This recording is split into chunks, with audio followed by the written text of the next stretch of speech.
What's up, everybody? It's Stephen Williams, founder and president of the creditrepairshop.com. And in this video, I wasn't expecting to make a video today, but this is when I got to writing a comment back from a statement that Robert Allen, and I want to thank Robert Allen for awakening this feeling up in me. It's always been a part of me when it comes to bankruptcy.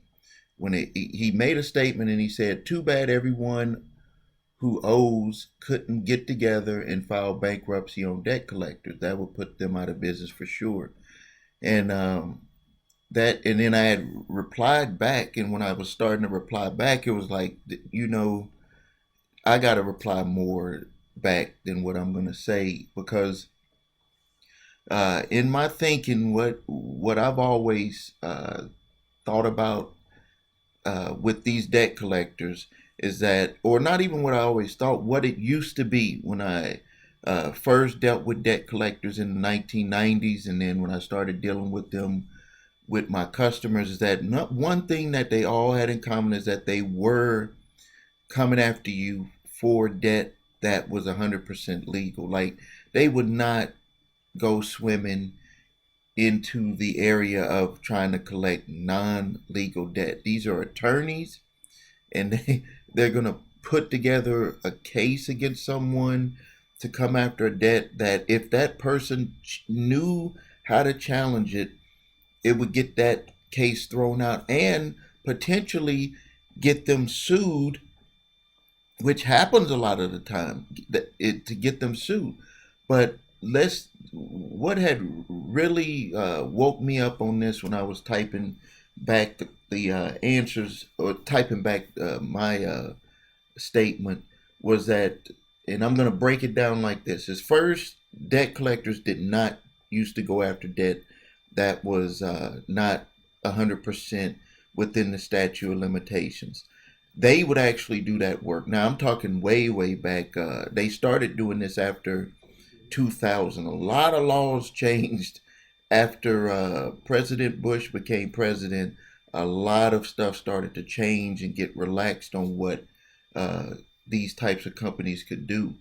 But basically, this is what happened: is that, and I call it like a circle. It's like a round robin. Like, when a bank or a credit card company, these companies, do you think that they're actually coming up with the money to put this into a credit card, to loan you money when you swipe your credit card? Do you think a bank is actually coming up with the money to send out, to loan out millions of dollars or thousands of dollars or whatever? No. What they do is that it's just like digital money. They take an application and then it goes to a bank, but that bank is getting that money from the Federal Reserve.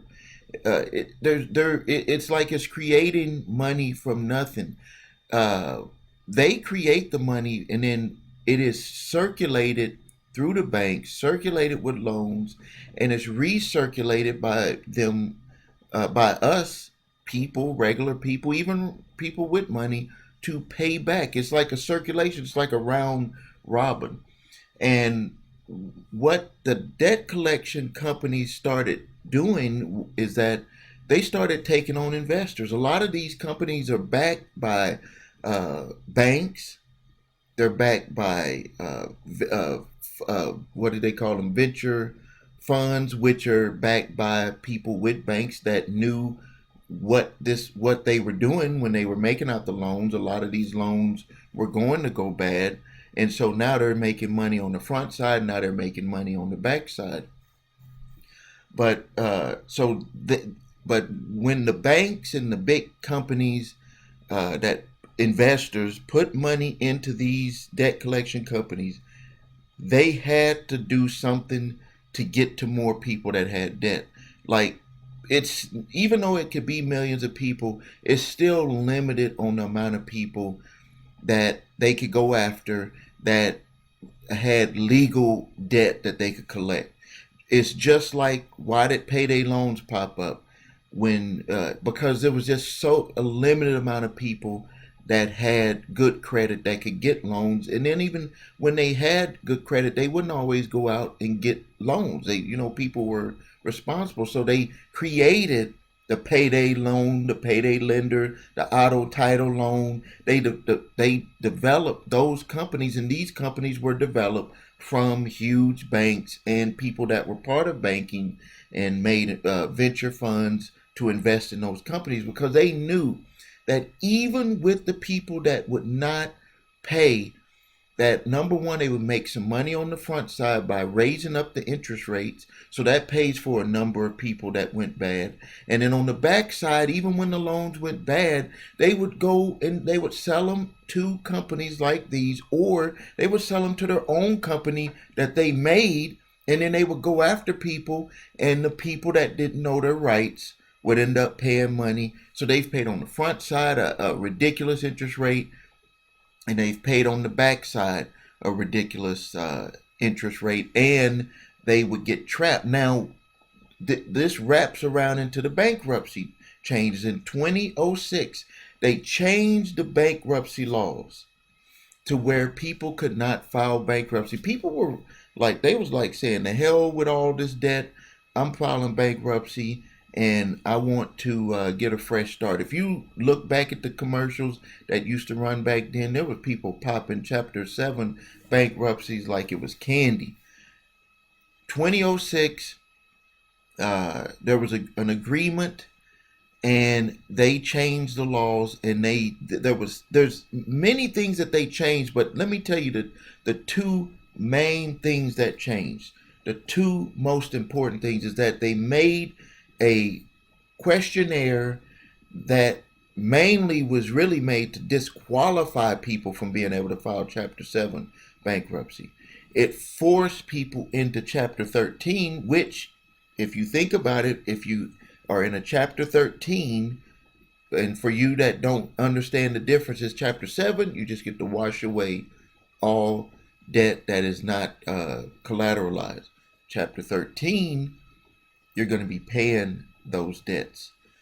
And so with that questionnaire, most people were disqualified from being able to file Chapter 7. But also, to take it a step further, they put the attorneys on the line. So if an attorney filled out the questionnaire and they went into court, what they said on that statement has to be true, and they were on the line for lying. They had to swear to it.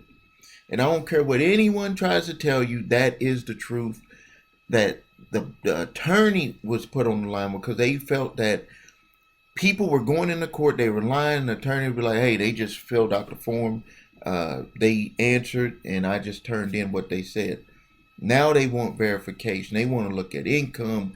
They want to substantiate whatever you're going to be saying in that bankruptcy, which they have a right to do, but they don't need to make that questionnaire in a way to where it pushes people to have to file a Chapter 13. That's what the whole thing was about, was to the big banks and all the corporations said too many people are getting out of this debt, and when it goes into a Chapter 7, they can't do that loop over and sell that debt to a debt collection company and collect it on the other side. So they had to figure out a way to make that debt collectible, and when they put it into a Chapter 13, they ended up where they were going to get that money and not have to sell that debt off.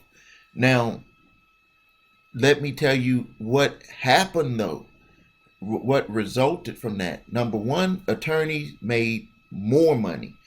Average attorney in most areas is charging about $3,500 to $4,500, depending what area you live in, for a Chapter 13 bankruptcy. They get all of their money first. The payments that are coming in, the attorney is taking that money first. I mean, that's why they didn't argue with it. They were like, hey, it's going to put more money in my pocket. Then on the flip side, if you look at the federal stats on what happens when people go into a Chapter 13, 67% of the people that filed Chapter 13 end up failing and having to go into Chapter 7. So the bankruptcy attorney has made $3,500, or a majority of that $3,500 they've made. Usually people only stay in the Chapter 13 1 to 2 years if they don't drop out. Most of them are set for 3 years. And then they turn around, flip it around because it doesn't solve the person's situation, and they throw them into a Chapter 7 and they make another $1,300 to $1,500 pop money. That's what they do. That's the cycle. And, so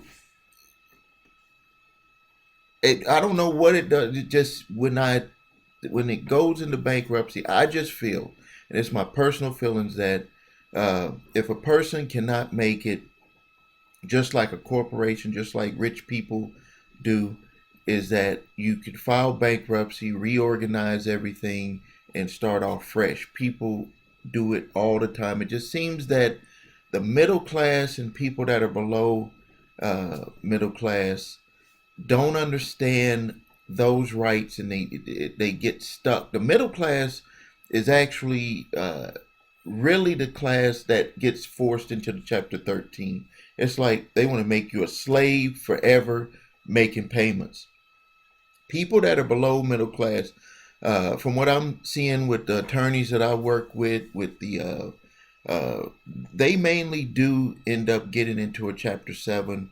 A lot of them end up getting into a Chapter 13, not because the attorney really pushed them to the Chapter 13. It's because they have religious beliefs that even stop them from wanting to even file bankruptcy. They have religious beliefs. So they think that they got to pay people that don't care about them and become a slave to them, be a slave to the lender, and just pay out all your money, keep continued stress on you. Because even in Chapter 13, I've talked to clients and they still have all the stresses that they had before.